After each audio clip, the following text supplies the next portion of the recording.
Welcome back everyone, this is my video all about Daredevil coming back to the MCU and Daredevil characters showing up in Marvel Netflix characters coming back. We just got a report about a bunch of other series where these characters are going to be showing up, so we'll break it all down. There's a bunch of Easter eggs and connections too in the storylines that they're doing. If you're brand new to the channel, be sure to subscribe to get all the videos. This will be happening on some of the Disney Plus series, but also some of the Marvel movies that are coming up in Marvel Phase 4. If you didn't see the news in the past day, there's a report going around some of the larger websites circulating that Daredevil Netflix characters are going to be showing up way more than you thought that they were. Last year, you probably remember all the reports about Charlie Cox's Daredevil appearing in Spider-Man No Way Home as Matt Murdock. Not as Daredevil, but as lawyer Matt Murdock. There's been all kinds of speculation about what he's actually doing during that movie. People claim that they saw him on set. There's been all kinds of speculation. There's just a lot of ways that you could explain Matt Murdock would be useful inside a Spider-Man story given the plot that's happening during Spider-Man No Way Home.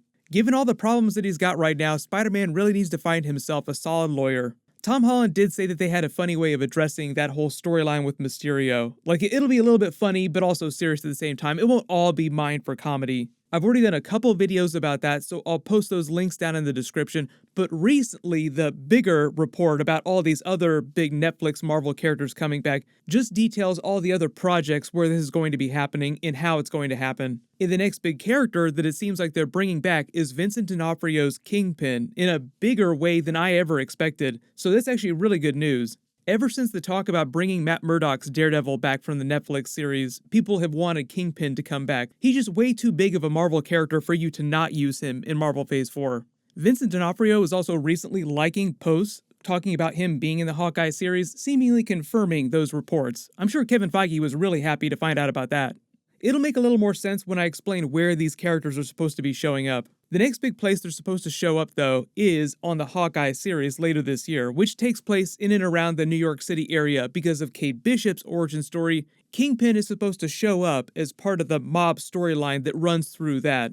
And apparently the people that were reporting Kingpin's casting in the Hawkeye series were also reporting that it was originally supposed to be Daredevil showing up on the Hawkeye series, which would have been awesome, but apparently there was some scheduling conflict with Charlie Cox. And that's what led Kevin Feige to swap in Vincent D'Onofrio's Kingpin character, which is still awesome, and that just on top of what's happening with Yelena Belova in that Black Widow post-credit scene teaser, just setting up one of the major storylines on Hawkeye as Yelena Belova versus Hawkeye. The whole idea is that Yelena Belova was given a contract to kill Hawkeye from Val, Madam Hydra, the Contessa, whatever you want to call her, Julie Louis-Dreyfus's character that we saw in Falcon and Winter Soldier. She's going around recruiting herself a very Thunderbolts-looking team, but whoever is pulling her strings, whoever Val works for, is the person who wants Hawkeye dead. Kingpin is also a master at manipulating people into doing what he wants. But as far as I know, the Kingpin storyline on Hawkeye is not connected to the Yelena Belova storyline on Hawkeye.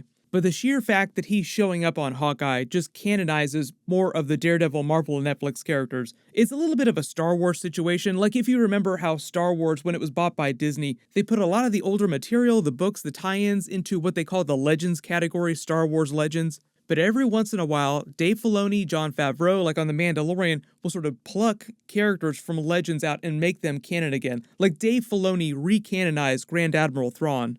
Where is your master? Where is Grand Admiral Thrawn?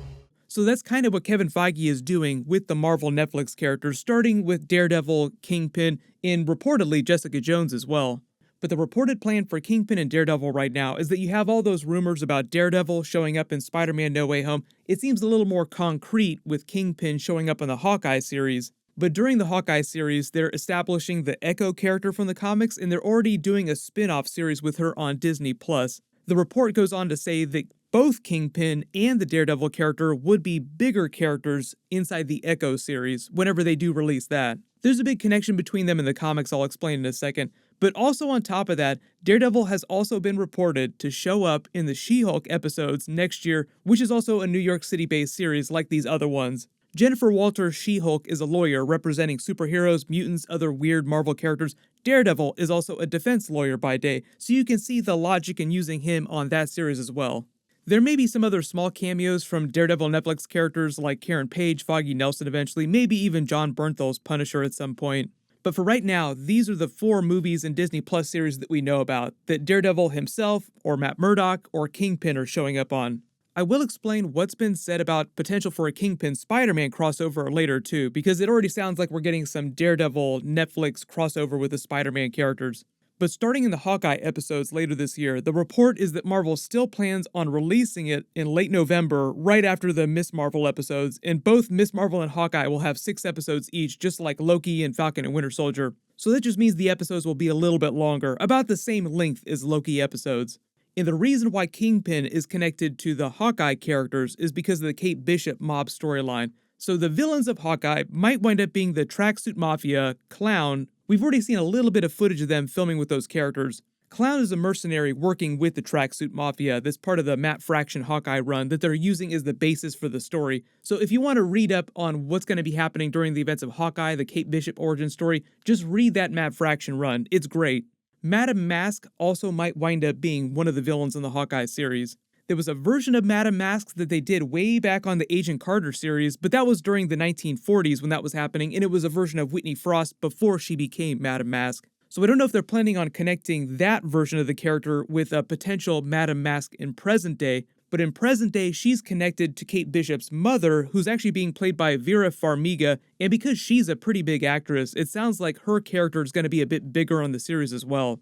They might wind up combining a couple of comic book characters too, like they did in the Loki series with Kang and He Who Remains. Marvel does that a lot where they'll combine characters' backstories.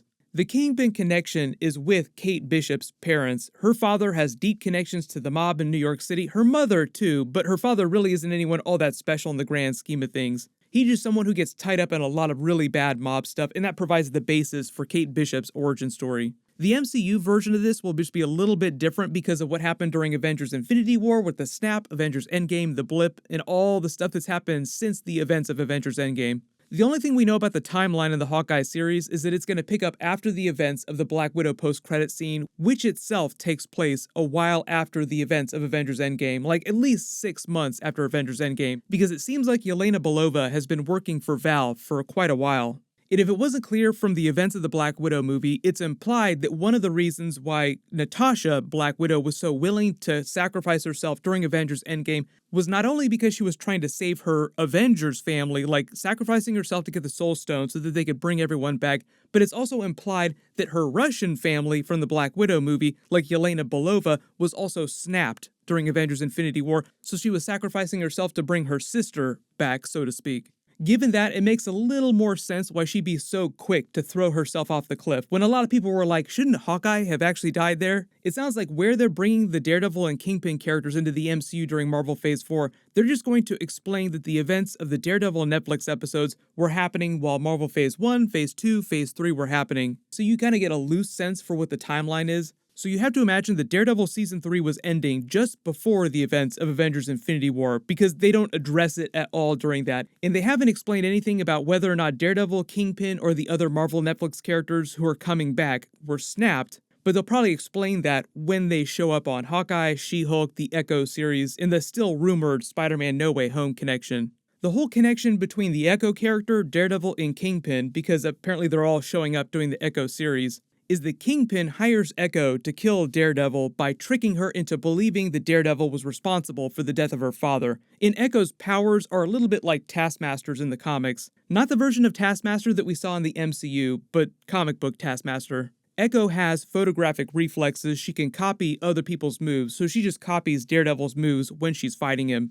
It sounds like when she shows up during the Hawkeye series, she'll already be a mercenary and they'll just cover her backstory during the Echo series.